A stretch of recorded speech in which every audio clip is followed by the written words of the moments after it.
À force de comprendre, certaines choses deviennent difficiles à ignorer.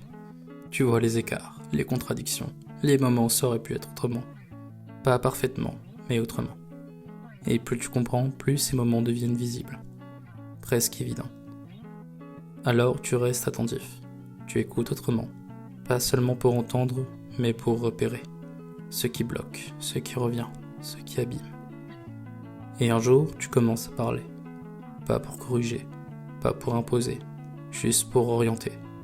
Un mot, une nuance, une autre manière de voir, rien de plus.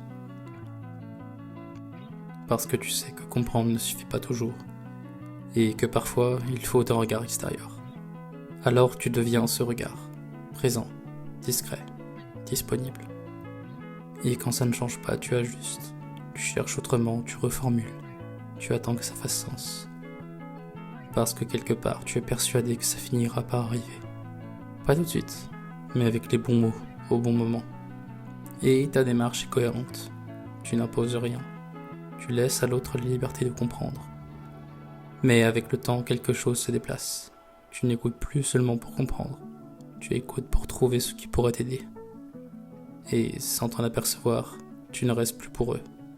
Tu restes parce que tu penses pouvoir faire la différence.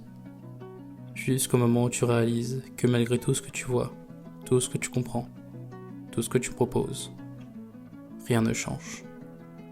Pas parce que tu as échoué, mais parce que ce n'est pas toi. Et certaines trajectoires ne se corrigent pas de l'extérieur. Alors rester devient autre chose. Une attente, une insistance, parfois une absence de limite. Tu voulais simplement aider, mais tu as oublié que comprendre quelqu'un ne te donne pas la place de le changer. Je comprends, mais ce n'était pas à moi d'intervenir.